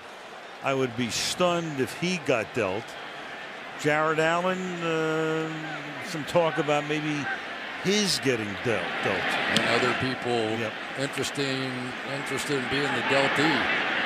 Right. Like Denver, San Francisco, and Seattle, perhaps. Right.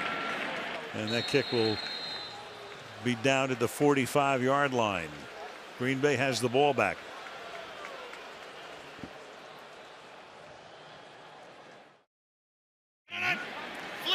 Green Bay 5 possessions tonight, 4 touchdowns and a field goal, and they've also run a punt back for a touchdown. It's not factored in to that equation. And Lacey to the 47, and let's go to Minnesota's Michelle. Well, you mentioned Jared Allen and some trade rumors out there today. I chatted with Vikings owner Ziggy Wilf down here on the field before the game. I asked him about whether he'd be willing to trade Allen to get something for him before the end of the season. He said those reports are baloney.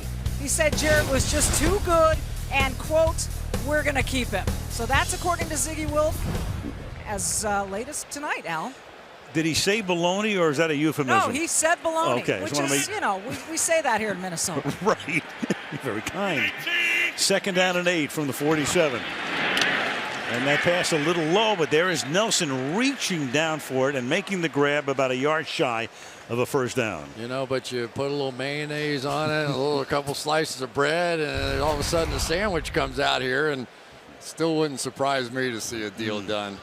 I tell you, Jordy Nelson has been fantastic. I mean, that's the one sort of trusted agent that Aaron Rodgers has, and he's really come out of nowhere. There's Rick Spearman, who's going to have to make those decisions, and won't be easy. I'd be stunned if Adrian Peterson were considered, although at this point in the season for the Vikings, probably everything will be discussed.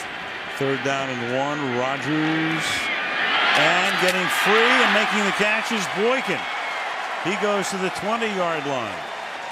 So Boykin, his 2nd start, big game last week, and tonight Boykin, that's 4 catches, 72 yards. That's good for 26. Great release, great double move, put the hand up, hesitate and go. You know, he was around last year, and he's a guy that, you know, he's kind of a nervous guy, according to Aaron Rodgers. So every time he drops a pass in practice, he's like, oh, they're going to cut me. I know they're going to cut me. Because, man, you're all I've got. They're not going to cut you, and he's been playing really well. Hey, 50. Rodgers, 21 of 26 tonight, 266. Lacey staying alive. Down to the 16-yard line he goes. The other thing, too, you look at Green Bay, they have a pretty soft schedule, relatively speaking, as you head down the stretch.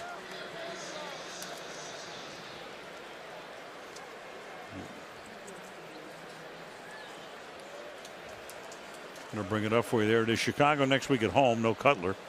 Philly at home. Well, they lost to the Giants today. Then they go to the Giants. Then they have Minnesota in Green Bay, at Detroit, big one. Atlanta all of a sudden 2-5. They go to Lambeau.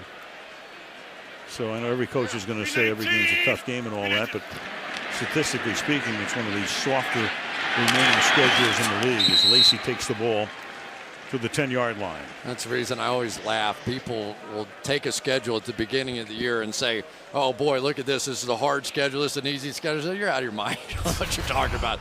It's upside down. But one guy that has not been upside down tonight is Eddie Lacy. And he just keeps getting better. This is 4 straight games for him now with over 20 carries. I think it's fairly safe to say that he has become the man now. He is going to be the guy that's going to get those 20-plus carries every week. James Starks now looks like he's probably going to be the number 2. Franklin, a couple of fumbling issues, probably now number 3. 3rd and 1. And Lacey, another conversion and a 1st and goal. Don Barclay, the right tackle, with the escort. Mariano Rivera, there's nothing better than having one of these big backs on your team that can close the deal. You know, you get a lead and you want to run out the clock, and here's a guy with enough speed to get to the edge. This is another thing they've been doing. Andrew Corliss made a couple of nice catches early in this game, but his edge blocking in this one has made a difference too.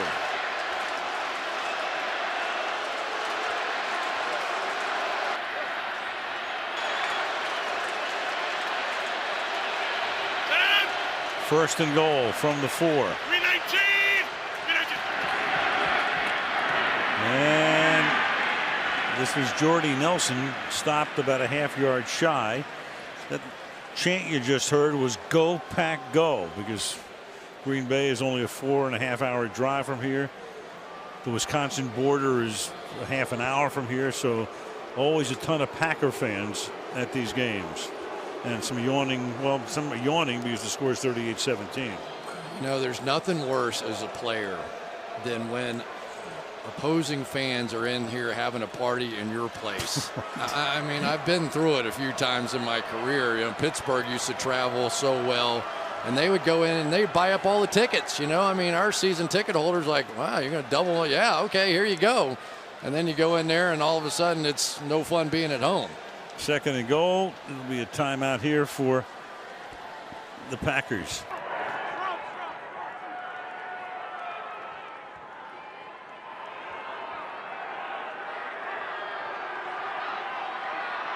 Second and goal. And Lacey. And he's going to get stymied, at least for the moment, by Aaron Henderson. Well, Aaron Henderson missed him last time. He didn't miss him this time. He got underneath Lacey, and that was a pretty good rib shot right there. Here he comes right from this angle. Got his head a little lower than Lacey did that time. It's a proud bunch here on this defense, but it has been no contest tonight against Aaron Rodgers. They can't get off the field. No, never have the entire game. 3rd and goal.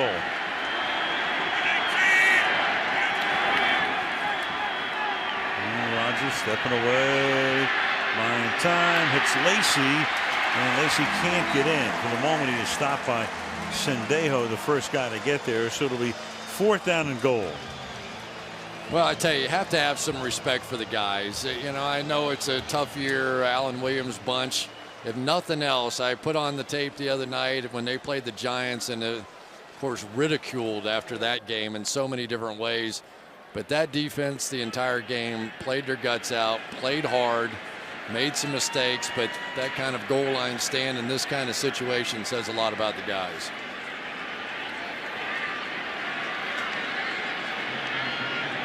Crosby for the 20-yard field goal attempt. And this is the most points the Packers have ever scored in the Metrodome, and this their 31st and final visit. 41-17.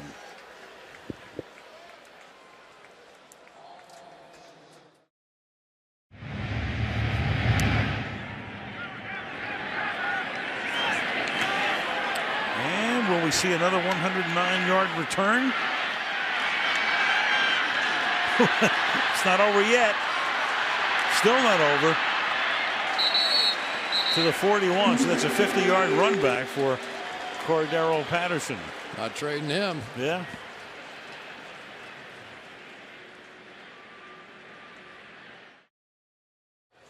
been a merry-go-round in Minnesota. You go back, Joe Webb started the wild card game last year because Ponder was hurt.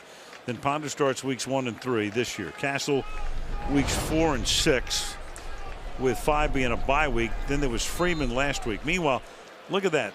Over the last 22 seasons, going back to Mikowski in 92, only 4 quarterbacks, period, have started games for Green Bay. That includes Matt Flynn, who had 2 starts, which led to several $1 million for him as he left town. And the catch is made here by Jerome Simpson all the way to the 40-yard line for a first down. You know, every once in a while, Christian Ponder will flash something like that. That's a nice looking throw. Physically, he can do it.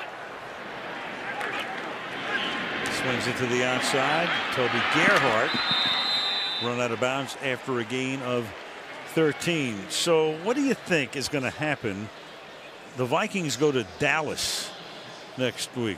Who do you suspect will be the starting quarterback? Well, at some point, you spend all that money for Josh Freeman. You have to make sure he's not the guy. And I think what the Vikings are doing right now is saying, you know, they're looking across the way at what Aaron Rodgers does to them every year and say, do we ever have a guy that's going to compete with him? Well, if it's not Josh Freeman, who is it? Because we've kind of now seen that, you know, we've struggled throwing the football. And it's not like it should be that hard. When you have an Adrian Peterson, you're going to get single coverage. You're going to get free slants and out routes and things that are just going to be given to you over time, because if they can throw it just a little bit with Adrian Peterson and he doesn't have to face all those guys coming down and playing the run all the time, who knows what this offense could be. Do you give Joe Kapp or Tommy Kramer a shot? Both, at least a call. And this is caught by Kyle Rudolph to the 15. Meanwhile, Freeman, who had some really nice games in Tampa a couple of years ago, but you look at the accuracy for him in week 1 at the Jets. That's as a member of Tampa Bay. Last week, 37.7% in the Monday Nighter at the Giants, and overall 43%, the lowest in the league. I'll give you the counter to that in a minute. All right. Meanwhile, here's Gerhart running over his own guys and into the end zone.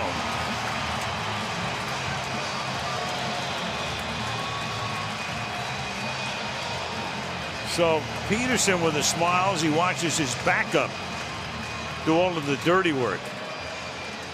You know, here's a guy that finished, what, 2nd in the Heisman Trophy, and he can't get on the field because of Adrian Peterson. Just nice job, good power. I've got to think that Toby Gerhart, this is probably his last year in Minnesota. It's going to be hard to find running backs willing to come here because of Adrian Peterson. They've already talked about that, but that was a nice little signature play for him. I think he only had like 2 carries coming into this game.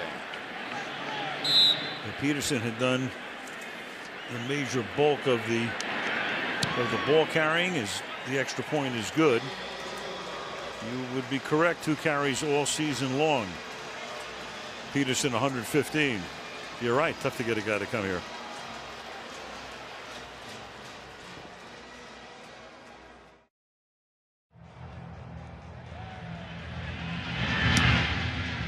Onside kick attempt, bouncing around, and the Vikings are going to come up with the ball, but it didn't go 10 yards. Josh Robinson comes up with it, but the first thing it has to do is go 10 yards. Unless somebody on the receiving team were to have touched it first. Unless a little bit of a conference here just to sort it out.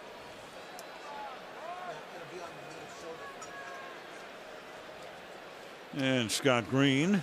One of those rare onside kicks that kind of just sat there. Yeah. You know, there was like a bomb went off in the middle of it and nobody could get close to the ball. Illegally touching the ball prior to it traveling 10 yards. It'll be Green Bay's ball, 1st and 10. Again, had a Packer touched it, then it would be anybody's ball. It's a heck of a kick. Watch, this thing is just going to bite and bounce straight up in the air. Just never made it the distance. Has to go to the 45. Never got there. And thus the Packers will take over at the Minnesota 42-yard line.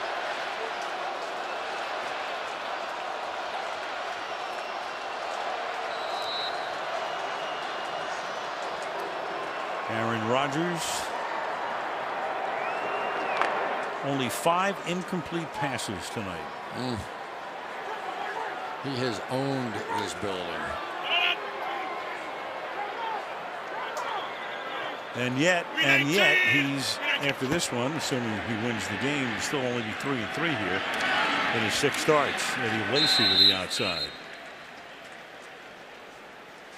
Well, you know, we were talking about Josh Freeman a little bit, just to give you the counterpoint. Of course, he had the big year in 2010, 25 touchdowns, 6 interceptions, 96 quarterback rating.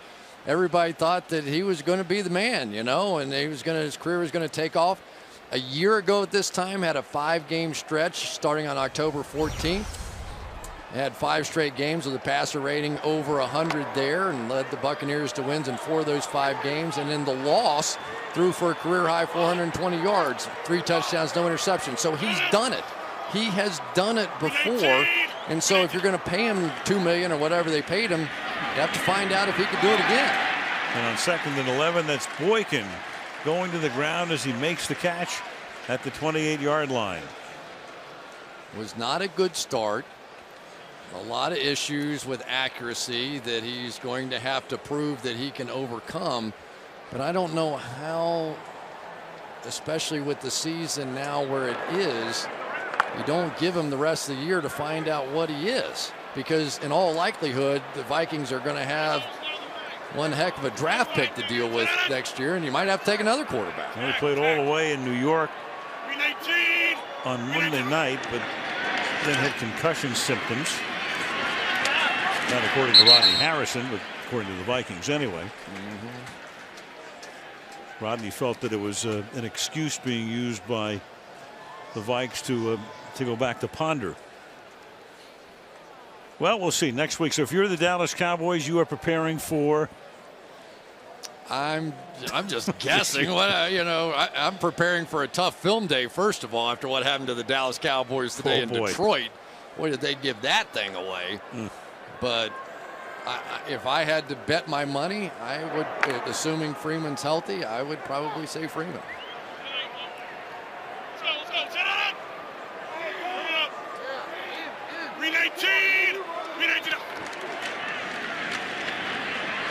And Lacy tonight, that is the full workload, 28 carries.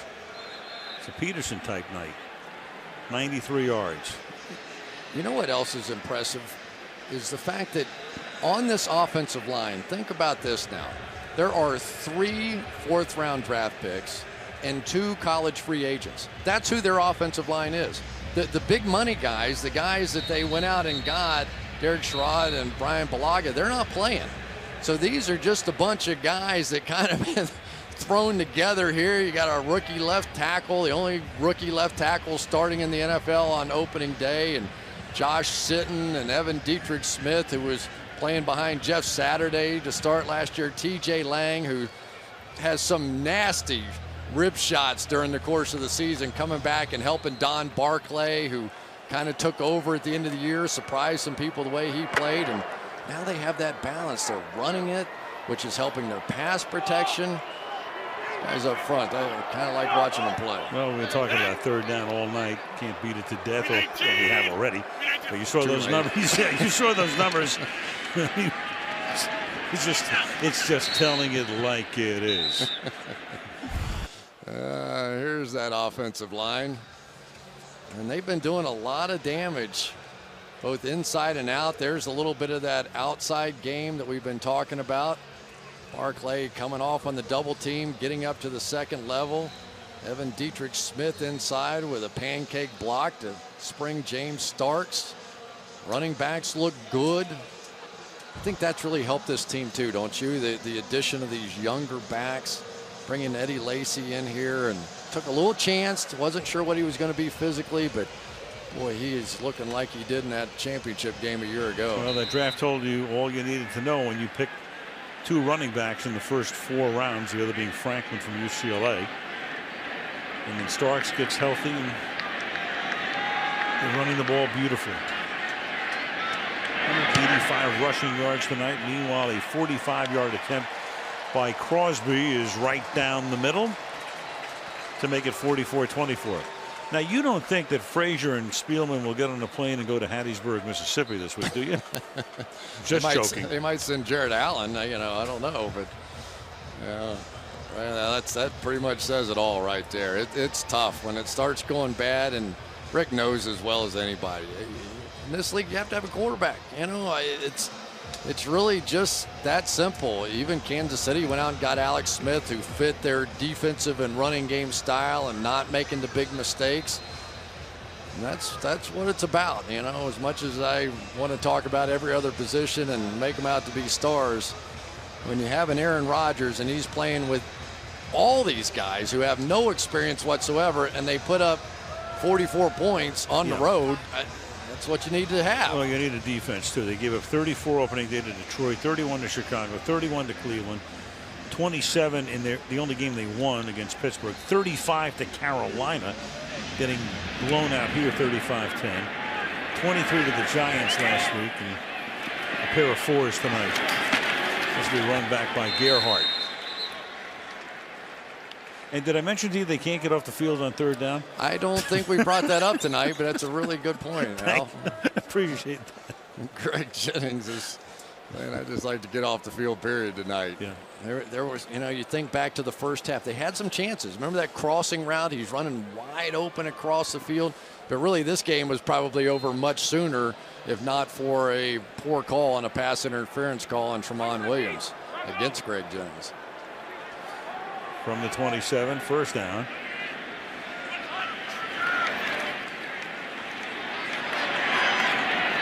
And catch is made, short gain, Gerhardt.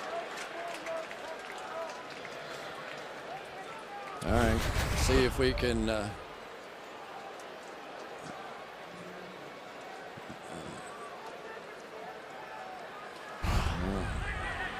never ever been on a defense as bad as this one. What do you think? Seattle, San Francisco, Denver? I don't know. No baloney. I think that's where they cut away before he started talking about that. There.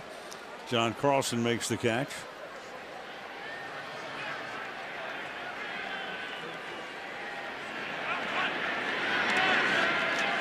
And on 3rd down and 4.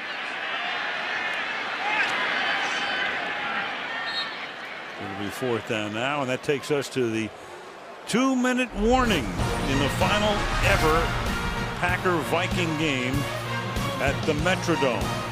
All Green Bay by 20.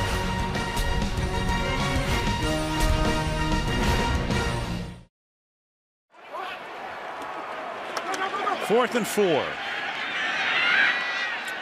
Ponder launching it deep downfield, and there's contact, but there's no flag.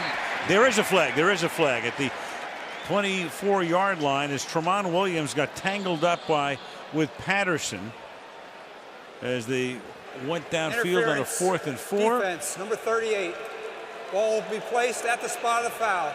1st down. And that's Tramon Williams with the interference. I wonder if Tramon was going for the intentional tangled feet here. When I was watching this thing, he kind of got beat. Cordero takes off. Now watch this little shot. See what I mean? How he tried to slide his feet in there and claim tangled feet. But I tell you, when that Cordero Patterson takes off, he takes off. He's not there yet as a receiver, but if there is a new quarterback coming in here one day, he's going to like that guy. 44-yard penalty. And Ponder gets tripped from behind. To the 19 he goes. Dayton Jones gets the tackle, credit for it. Minute and a half ticking down to that point with 2nd down and 5.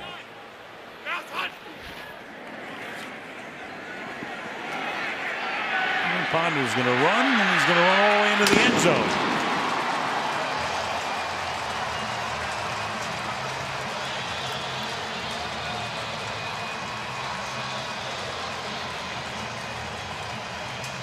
Christian Ponder, 19 yards for the score. Now, one of the problems you have when you play against Christian Ponder, if you want to play some of these coverages in man coverage, 2-man, he almost doesn't even look down the field. He's looking to run in those situations. And let's say this in fairness to Christian Ponder. It's hard to move the football when you're sitting on the bench. His defense never got off the field tonight. They didn't get many opportunities, but they did put up 31 points. Blair Walsh for the extra point. Onside kick will be our next play.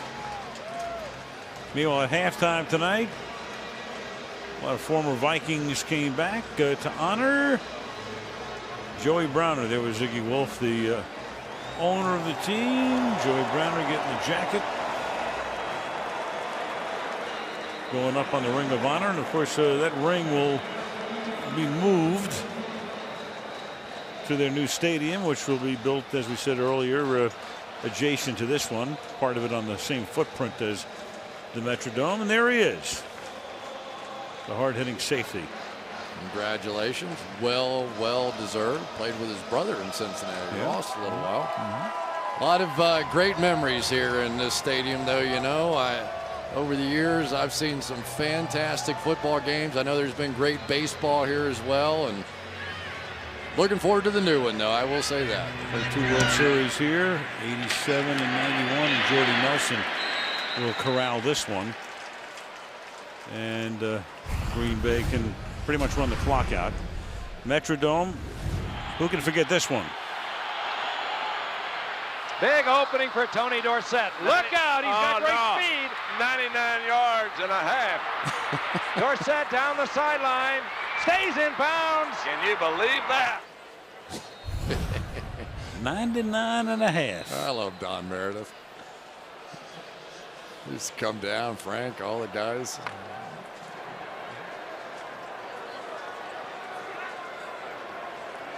Since the 70 merger, by the way, I don't even want to mention this anymore. 15 conversions on 3rd or 4th down.